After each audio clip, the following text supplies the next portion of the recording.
Hi, I'm Tim. Welcome to our channel, and thanks for logging on. If you enjoy these videos, do me a favor and subscribe to our YouTube channel right here at Watchbox Reviews. I would really appreciate it, and I promise to update daily. If you love this watch, and I certainly do, you can see it and purchase it on our website, thewatchbox.com. Today, we're discussing the Zenith Chronomaster XXT Open chocolate dial, powered by a Zenith El Primero caliber 4021 with open bridges that show the entirety of the fourth wheel, escapement, and balance and hairspring assembly. This is a watch that represents the best of 2000s Zenith. A timepiece that I have to admit holds a special place in my heart because the black dial variant of this exact watch was one of the timepieces, one of the 2 or 3 memorable timepieces that really hooked me into luxury watches back during the first decade of this century. Now the watch is big, but it wears easily on my 16 centimeter circumference wrist. 45 millimeters across the round of the case. The timepiece doesn't feel that large. Lug to lug, it's a big boy, 52.2 millimeters, but I expected it to be broader and bulkier. It's not a thick piece at all. Sloped case flank and 12.9 millimeters thick means this one's only about 0.2 millimeters thicker than a typical Rolex Submariner. So if you can wear that with a cuff, given the slope of that triple Gadron bezel, you can wear this with a cuff. The spacing between the lugs is 22 millimeters, and that was one of the most adroit styling decisions made by the Zenith team, as broad lugs have become one of the dominant trends and calling cards of modern watches. The strap is remarkably rich, thick, expensive, and substantial. Bolstered down the center, monotone stitch, large rectangular scale alligator leather. It's a chocolate brown with a semi-gloss finish. On the underside, calfskin, of course, a Zenith factory strap. A full deploying clasp. This is one of several upgrades that controversial Zenith chief Terry Nataf made during the period, and it's one of the best. I'm going to point out everything that Nataf did right on this watch, and replacing pin buckles with deployant clasps across the board on almost everything was one of his best moves. It's a double deployant. You can see it's nicely slick on the underside and curved to trace the arc of your wrist, so security and protection from dropping while donning or removing. The case band is a scaled up version of the rather baroque pre-Nataf 1990s Zenith Chronomaster family. These were flagship watches. The fluted lugs give way to a triple Gadron stacked bezel that I absolutely adore. Triple stepped.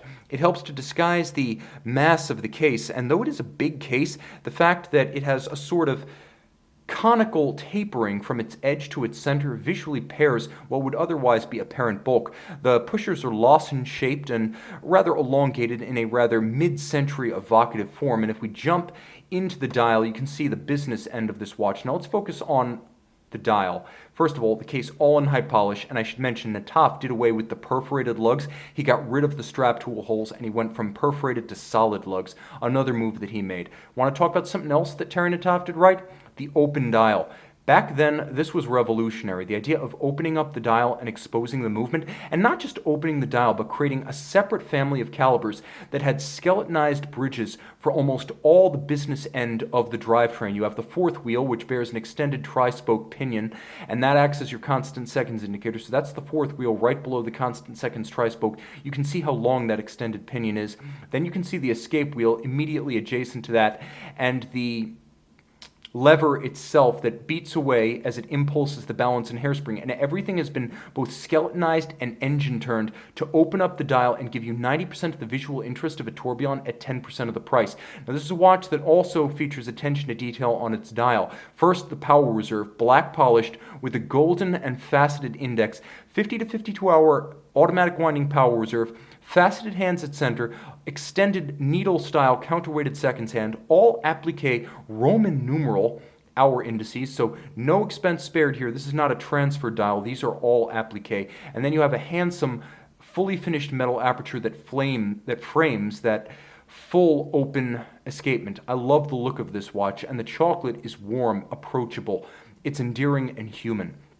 Turn it all over, and you have Zenith El Primero caliber. Now here you have the Zenith caliber 4021, 39 joules, automatic winding. It's a bidirectional winder, as all El Primeros are, save the 9004 caliber.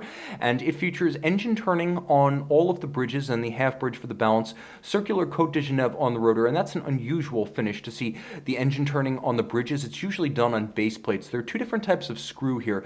You can see blued screws are used for physical assembly, for fixing things in place. Let me get a little bit closer. Whereas the polished screws are used for adjustment of the mechanism. So that's how the watchmaker distinguishes between assembly screws and tuning screws. Now it is a column wheel chronograph. You can see the column wheel system interacting with the levers and horns of the chronograph, driving the lateral clutch into and away from the center driving wheel of the chronograph. You can see the recentering hammers that fall on the heart cams at center. The El Primero is one of the best looking automatic chronographs. Some of these show you nothing but barrel bridge, winding system bridge, and in the case of vertical clutches, they hide the engagement mechanism. The El Primero shows you everything. It's also nicely finished. If you look at the chronograph components of this 36,000 vibration per hour auto, you'll realize that the chronograph components are hand finished. The beveling is a grade above what you'll find on the bridges and plates. I believe Zenith has two completely different groups that finish chronograph components and plates and bridges, and it shows. If you loop the watch, you will appreciate the work that has been rendered on those chronograph components. See this one and appreciate all of it on the watch box.